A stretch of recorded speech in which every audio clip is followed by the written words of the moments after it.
नमस्कार मित्रांनो, मी गंगा प्रसाद। आपण या व्हिडिओमध्ये बघणार आहोत की नवीन लोकांनी शेअर मार्केटमध्ये सुरुवात कशी करावी। ज्या लोकांना शेअर मार्केट म्हणजे काय माहिती नाही, शेअर म्हणजे काय माहित नाही, सेन्सेक्स काय असतं, निफ्टी काय असतं याविषयी काही आयडिया नाही, अशा लोकांनी पण एक इच्छा आहे त्यांच्या मनामध्ये की शेअर मार्केटमध्ये यायचं आहे, गुंतवायचं आहे। तर अशा लोकांनी शेअर मार्केटमध्ये सुरुवात कशी करावी याविषयी मी तुम्हाला या व्हिडिओमध्ये 10-12 पॉईंट सांगणार आहे। ते तुम्ही हळूवारपणे लक्षात घेऊन डोक्यामध्ये आत जाऊ द्या आणि प्रॉपर स्वरूपाने ते पॉईंट जे आहेत ते लिहून घ्या। असं नाही की फक्त भंडारा खायला आल्यासारखं नुसतं तोंड घेऊन असं बघायलेत, तसं न करता वही घ्या, पेन घ्या, टॅब असेल टॅब घ्या। मी जे 10-12 पॉईंट सांगतो ते सोबत नोट डाऊन करत चला। नोट डाऊन केल्यामुळे अशी समाधी अवस्था लागत नाही, ठीक आहे। तर बघा, पहिला मुद्दा आहे क्लिअरिटी ऑफ थॉट आणि goal oriented investment. Clarity of thought म्हणजे काय, तर तुमचा विचार जे आहे ते थोडा क्लिअर असू द्या। बघा कसं असतं माहिती का, ॲक्च्युलीमध्ये जीवनामध्ये श्रीमंत होण्याच्या अगोदर माणूस आपल्या डोक्यामध्ये श्रीमंत होत असतो। तर तशा रीतीने तुमचे थॉट जे आहेत ते क्लिअर असणं गरजेचे आहेत। आणि सेकंड मी तुम्हाला जे सांगितलं होतं गोल ओरिएंटेड इन्व्हेस्टमेंट, म्हणजे समजा की बा मला माझ्या मुलीचं लग्न करायचं आहे 8-10 वर्षामध्ये, म्हणून मी स्टॉक मार्केटमध्ये यायलो। मला खूप मोठा बंगला बांधायचा आहे, घर बांधायचं आहे, म्हणून मी स्टॉक मार्केटमध्ये यायलो। मला खूप मोठी गाडी घ्यायची म्हणून मी स्टॉक मार्केटमध्ये यायलो। कोणाकोणाचं असं असू शकते मला फायनान्शियली फ्री व्हायचे, म्हणजे ज्यावेळेस मी घराच्या बाहेर पडेल त्यावेळेस मला पैशासाठी काम करायची गरज पडणार नाही, मला फायनान्शियली फ्री लाईफ पाहिजे, त्यासाठी पण असू शकते। कोणाकोणाला लेकरांचं मुलांचं शिक्षण असतं, त्यासाठी कोणी स्टॉक मार्केटमध्ये येऊ शकतं। तर असे तुमचं काय ध्येय आहे ते ध्येय ठरवून स्टॉक मार्केटमध्ये या। आता दुसरा पॉईंट आहे टाईप्स ऑफ अकाउंट। तुम्हाला शेअर मार्केटमध्ये गुंतवणूक करण्यासाठी किती अकाउंटची गरज लागते। पहिले लागतं सेव्हिंग अकाउंट। सेव्हिंग अकाउंट कोणत्याही बँकेचं चालतं, ॲक्सिस बँकचं चालतं, ICICI बँक आहे, SBI बँक आहे, HDFC बँक आहे, HDFC फर्स्ट आहे, IDFC आहे, वेगवेगळ्या बँक कोणत्या पण बँकेत चालतं। पर्सनली सांगायचं झालं तर मी ॲक्सिस बँकचं यूज करतो। ते माझ्या एका मित्रानं मला काढून दिलं होतं। तो सेल्समॅन ॲज अ सेल्समॅन म्हणून काम करायचा ॲक्सिस बँकेमध्ये। दुसरी गोष्ट लागते ट्रेडिंग अकाउंट। ट्रेडिंग या शब्दाचा अर्थ असतो देवाणघेवाण करणे, देवाण आणि घेवाण करणे म्हणजे ट्रेडिंग करणे। तर ट्रेडिंग अकाउंट दुसरं लागतं। ट्रेडिंगमध्ये आपण वेगवेगळ्या ॲड बघतो बघा, एंजल वन बघतो, त्यानंतर अपस्टॉक बघतो, ग्रो बघतो, झिरोदाची ॲड बघत नाही पण झिरोदा देखील एक आहे त्यापैकीच। तर असे वेगवेगळे आपण बघतो, राईट। तर हे जे आहे ते ट्रेडिंग अकाउंट राहतात। तुम्ही यापैकी कोणतं पण यूज करू शकता। पर्सनली सांगायचं झालं तर मी झिरोदा यूज करतो। दोन कारणं त्यामागचे, पहिले झिरोदा स्मूथ चालतं आणि दुसरं म्हणजे मी निखिल कामत त्यांचा फॅन आहे। तुम्ही कोणतं पण यूज करू शकता, काही प्रॉब्लेम नाही, सगळी चांगली आहेत त्याच्यामध्ये। एंजल वन पण चांगलं आहे कारण ती पब्लिक लिस्टेड कंपनी आहे, जास्त ट्रान्सपरंट राहते वगैरे। आणि तिसरी तुम्हाला गरज लागते डीमॅट अकाउंटची। डीमॅट म्हणजे डीमटेरियलाइज्ड अकाउंट। अगोदर काय असायचं, तुम्ही सेन्सेक्स जवळ गेला आणि शेअर घेतल्याच्या नंतर ते तुम्हाला कागदाच्या फॉर्मॅटमध्ये शेअर द्यायचे। मग ते कागदाच्या फॉर्मॅटमध्ये आणलेले शेअर तुम्ही कपाटात ठेवा, तिजोरीमध्ये ठेवायचे, पलंगाखाली ठेवायचे, गादीखाली ठेवायचे। पण त्याच्यावर पाणी पडलं त्याला किंवा आगीमुळं ते जे आहे ते खराब व्हायचे। तर ते टाळण्यासाठी आता डिजिटल फॉर्मॅटमधले शेअर्स काढले गेले। पण त्या डिजिटलला देखील स्टोअर करण्यासाठी डीमॅट अकाउंटची आवश्यकता असते। डीमॅट अकाउंट थोडक्यात सांगतो, ही डीमॅट अकाउंट जे आहे ते तुमच्या शेअर्सची तिजोरी आहे, त्याच्यामध्ये शेअर स्टोअर केले जातात। तुम्ही ज्यावेळेस ट्रेडिंग अकाउंट काढता त्यासोबत तुमचं डीमॅट अकाउंट देखील उघडलं जातं। तिसरा पॉईंट आहे long term investment versus short term trading. Stock मार्केटमध्ये मुख्यतः दोन प्रकारचे लोक असतात। पहिले असतात जे लॉंग टर्म इन्व्हेस्टमेंट करणार राहतात, दुसरे राहतात ट्रेडर्स। ट्रेडरमध्ये परत प्रकार राहतात। पहिले राहतात ट्रेडिंगमधले पहिला प्रकार असतो स्काल्पिंग। स्काल्पिंग म्हणजे खूप छोट्या वेळासाठी राहते, काही सेकंदापासून काही मिनिटापर्यंत, जसा प्रॉफिट बुक केला की ते बाहेर पडतात। दुसरं राहतं इंट्राडे। इंट्रा या शब्दाचा अर्थ राहतो विदिन आणि डे म्हणजे दिवस। एका दिवसाच्या आत जे देवाणघेवाण करतात, ट्रेडिंग करतात ते इंट्राडे ट्रेडर राहतात। 4 तास, 5 तास, 2 तास, ज्यावेळेस प्रॉफिट बुक केला निघाले किंवा स्टॉप लॉस हिट केला निघाले, साईडला बाहेर हटले। तिसरे राहतात स्विंग ट्रेडिंग। स्विंग ट्रेडिंग 2 दिवस, 4 दिवस, एका आठवड्यापर्यंत देखील ते पोझिशन घेऊन ठेवतात, म्हणजे स्विंग एखादा स्टॉक बाय करून ठेवतात, वाढला की विकून टाकतात। चौथं राहतं पोझिशनल ट्रेडिंग। हे जे आहे ते 1 महिना, 2 महिना, एका वर्षापर्यंत देखील राहू शकतं। पोझिशन घेऊन ठेवतात, वाढल्याच्या नंतर विकतात 4-5 महिन्याच्या नंतर, मे बी 1 महिन्याच्या नंतर।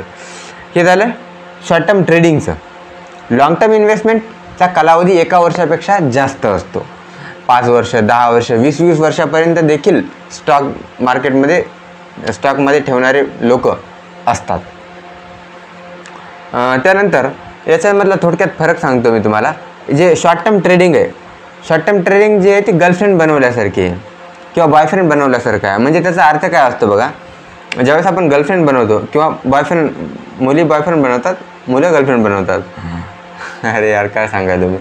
तर ज्यावेळेस आपण गर्लफ्रेंड किंवा बॉयफ्रेंड बनतो त्यावेळेस आपण काय बघतो, लुक बघतो आणि वाईफ्स मॅच व्हायला इतके नाही ते बघतो. एक दोन गोष्टी बघितल्याच्यानंतर जे ते आपण रिलेशनशिपमध्ये बऱ्याच वेळा येत असतो. परंतु ज्यावेळेस हे तर झालं ट्रेडिंगचं राईट, शॉर्ट टर्ममध्ये. ज्यावेळेस लॉंग टर्म इन्व्हेस्टिंग आहे, म्हणजे ज्यावेळेस लॉंग टर्म इन्व्हेस्टिंग ही लग्नासारखी असते. ज्यावेळेस आपण एखाद्या मुलीसोबत लग्न करायलो किंवा मुलासोबत लग्न करायला, त्यावेळेस सगळी फॅमिली हिस्ट्री त्याची बघितल्या जाते.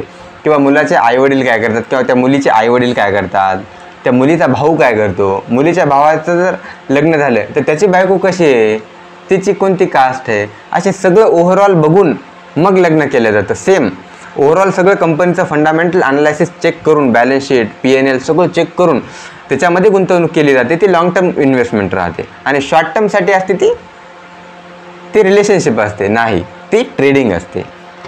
डिस्ट्रॅक्ट व्हायचं नाही. आणखी एक फरक आहे बघा, लॉंग टर्म इन्व्हेस्टमेंट ही जी आहे ती एकदम सातबारासारखी आहे. लाईक मी 10 लाखाचे शेअर घेतले एखाद्या कंपनीमधले आणि बँकेजवळ गेलो तर बँक मला 4-5 लाखाचं कर्ज आरामात देते त्या शेअर्सवर. ही सातबारा आहे. परंतु ट्रेडिंग जी आहे ती सातबारा नसते, ती पोचपावती पोहोचल्यासारखी गोष्ट असते. त्याच्यावर कर्ज पण उचलता येत नाही. जर तुम्हाला पैसा वाढवायचा असेल, तुमच्याजवळ ऑलरेडी पैसा असेल, एक चांगल्या अमाऊंटमध्ये पैसा असेल, त्याला वाढवायचा असेल तर long term investment is one of the best option. पण पैसा जर निर्माण करायचा असेल त्यासाठी ट्रेडिंग असते. तुम्हाला डेली ट्रेडिंग करत राहावं लागते, पैसा त्याने निर्माण होतो. चौथा पॉईंट आहे नॉलेज. नॉलेज किंवा ज्ञान म्हणतो आपण त्याला. दे रे हरी पलंगावरी, असं म्हणल्यावर हरी तुम्हाला पलंगावर आणून देणार आहे का? देणार नाही.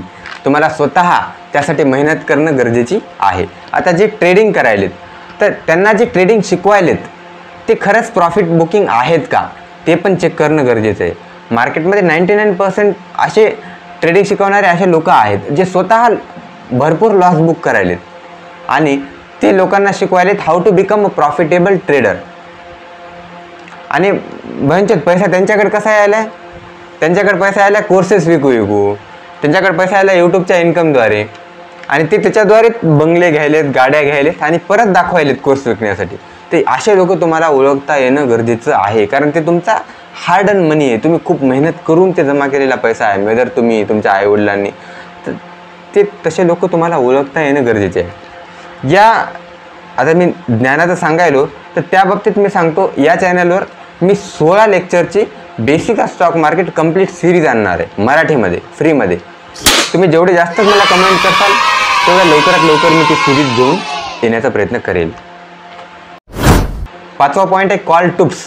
रेडी 1 2 3 4. 5वा पॉईंट आहे कॉल टिप्स देणाऱ्यांपासून सावधान राहा. तुमच्या ओळखीचे असतील किंवा तुमच्या ओळखीचे नसतील देखील असे टिप्स देणारे टिपेंद्र तुम्हाला खूप आढळतील. अशा लोकांपासून सावधान राहा. बऱ्याच वेळा काय होतं माहिती आहे का, ते लोक कॉल करतात आपल्याकडे, त्यांच्याकडे कसा डेटा राहतो मला आतापर्यंत लक्षात आलं नाही, ते लक्षात आल्यावर नक्कीच सांगेल मी.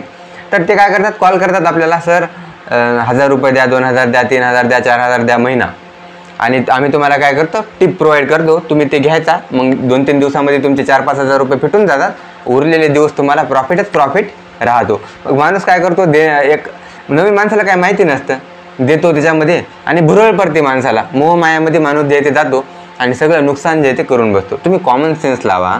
एखाद्या माणसाला जर कळत असेल तर स्टॉक मार्केट वर जाणार का खाली जाणार हे जर एखाद्या माणसाला कळत असेल तर ते 1000-2000 रुपयासाठी कॉल लावीत कशाला बसेल. तर जे हे कॉल टिप देणारे आहेत ना, ते सगळे तुम्हाला नाही का मूर्खात काढायलेत.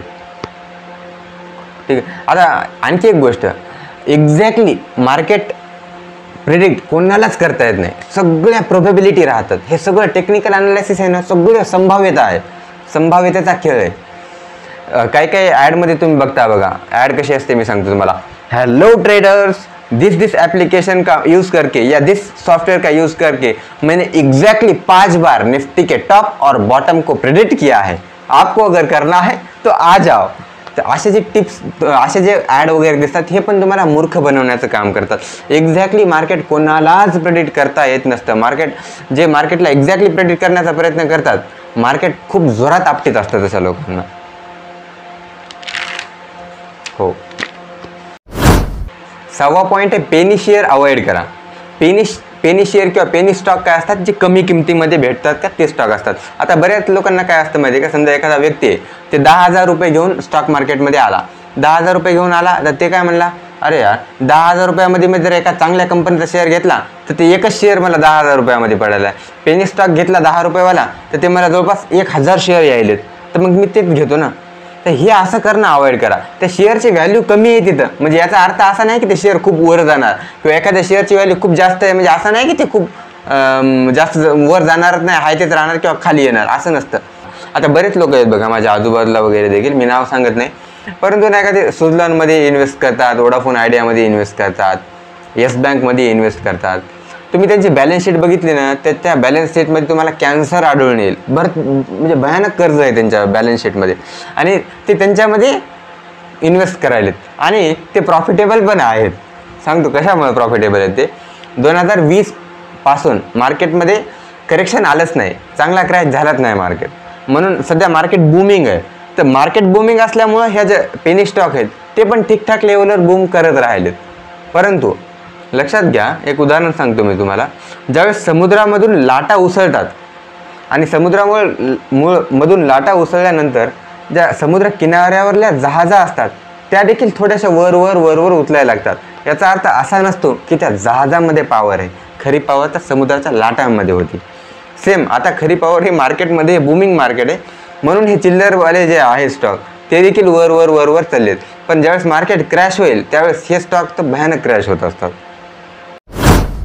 7वा पॉईंट आहे, जी की एक खूप मोठी चूक आहे, की कॉपी ऑफ सक्सेसफुल इन्व्हेस्टर. बरेच लोक काय करतात, जे सक्सेसफुल इन्व्हेस्टर आहेत जसं की राकेश झुनझुनवाला सर आहेत, विजय केडिया सर आहेत, राधाकृष्ण दमानी सर आहेत डीमार्टचे, ते पण खूप चांगले इन्व्हेस्टर होते राईट सर. हे जे इन्व्हेस्टर आहेत त्यांचे ते काय करतात, एक्झॅक्टली कॉपी करण्याचा प्रयत्न करतात. समजा आता राकेश झुनझुनवाला सरांचे पर्टिक्युलर पोर्टफोलिओ टायटनमध्ये आहे एवढा पर्सेंटेज, ते पण तेवढा पर्सेंटेज टायटनमध्ये, पण ॲक्च्युलीमध्ये असं वर्क करत नाही. कारण राकेश सरांनी तो जो स्टॉक घेतला होता त्यावेळेस त्याची व्हॅल्यू खूप कमी होती आणि तो मल्टीबॅगर ठरला. ती कंपनी ॲक्च्युलीमध्ये खूप वाढली. आता तेवढी वाढेल म्हणून काही सांगता येत नाही ना. ऑलरेडी ती एका स्टेजवर अचीव झालेली आहे, एका स्टेजवर आलेली आहे, आणि आता आपण त्याच्यामध्ये एंट्री मारायलो, ते चुकीचं आहे. So right time of entry आणि राईट टाईम ऑफ एक्झिट मार्केटमध्ये खूप इम्पॉर्टंट असतो. सक्सेसफुल इन्व्हेस्टरला ॲज इट इज कॉपी करणं ही देखील खूप मोठी चूक असते. कॉपी टू कॉपी, माशी टू माशी, नकल करायला पण अक्कल लागते. 8वा पॉईंट आहे की शेअर मार्केटमध्ये सुरुवात करताना कोणत्या स्टॉक्सपासून सुरुवात करावी. तर काय करायचं, ज्यावेळेस आपण सुरुवात करतो ना त्यावेळेस दैनंदिन आपण जीवनामध्ये जे स्टॉक यूज करायलो, ज्या वस्तू वापरायलेत आपण त्या कंपन्यामध्ये इन्व्हेस्ट करायचं. फॉर एक्झाम्पल समजा आता तुम्ही रात्री झोपला, सकाळी उठल्याच्या नंतर काय करणार, अगोदर ब्रश करणार. ब्रश करत असताना पेस्ट तुम्ही कोणतं वापरायलात, कोलगेटचं वापरायलात, पतंजली वापरायलात किंवा दुसरं एखादं वापरायला, तर त्याच्या कंपन्या आहेत ना, त्या कंपन्यामध्ये इन्व्हेस्ट करायचं. ब्रश केलं, फ्रेश झाला, त्याच्यानंतर चहा प्यायलात, चहा पिल्याच्या नंतर टी आहे, कॉफी आहे, टाटा टी आहे किंवा दुसरी आहे बॉर्नव्हिटा तर लहान लेकराचं असतं सॉरी. तर टी कोणती आहे किंवा कॉफी कोणती आहे त्या कंपनीमध्ये इन्व्हेस्ट केला. ऑफिसला चालला, गाडीमध्ये चालला, कोणती गाडी आहे, टाटाची आहे, हिरो होंडा आहे, महिंद्रा आहे, स्कॉर्पिओ आहे, कोणती गाडी आहे, तर त्या गाडीचे जे आहेत, नॅनो आहे म्हणजे टाटाचेच आहे ते, तर त्या गाडीच्या जी कंपनी आहे त्याच्या शेअर्समध्ये तुम्ही इन्व्हेस्ट करू शकता. तुम्ही कोणत्या कंपनीमध्ये काम करायलात, तुम्ही TCSमध्ये काम करायला, तुम्हाला TCSचं जास्त माहिती असणार, त्यामध्ये तुम्ही इन्व्हेस्ट करू शकता. तुम्ही IT इंडस्ट्रीमध्ये आहात, त्याविषयी तुम्हाला जास्त माहिती असणार, तुम्ही त्यामध्ये इन्व्हेस्ट करू शकता. तुम्ही डॉक्टर आहात, तुम्हाला MBBSचं बऱ्यापैकी नॉलेज आहे, डॉक्टर असतं म्हणलं असणारच झालं राईट, तर तुम्ही तशा रीतीच्या मेडिकल फील्डमधल्या कंपन्यांमध्ये इन्व्हेस्ट करू शकता. तुमची ज्याच्यामध्ये एक्सपर्टीज आहे त्याच्यापासून तुम्ही सुरुवात करू शकता आणि मग हळूहळू जे तुमचा पोर्टफोलिओ तुमचा वाढत राहू द्यायचा. आता हा सगळा होता व्हिडिओ. तुम्हाला व्हिडिओ कसा वाटला मला नक्की सांगा कमेंटद्वारे. व्हिडिओ आवडला असेल तर लाईक करा, चॅनलला सबस्क्राईब करा आणि बेसिक ऑफ स्टॉक मार्केटवर कंप्लीट सिरीज लवकरात लवकर आणणार आहे, त्यासाठी देखील मला कमेंट करा. म्युच्युअल फंडवर देखील मी सिरीज आणणार आहे, फंडामेंटल अनालिसिस, टेक्निकल अनालिसिस, अशा बरेचशा सिरीज मी फ्रीमध्ये या मराठी चॅनलवर आणणार आहे. आत्तापर्यंत असं कोणीच केलं नाही की सगळ्या सिरीज फ्रीमध्ये घेऊन यायले म्हणून. पण पहिला हा प्रयत्न आहे, त्यासाठी तुमचा सपोर्ट दाखवणं गरजेचं आहे। व्हिडिओ इथपर्यंत बघितल्याबद्दल आणि तुमचा मोलाचा वेळ मला दिल्याबद्दल मनापासून मी आभार व्यक्त करतो। जय जिजाऊ, जय शिवराय आणि जय महाराष्ट्र।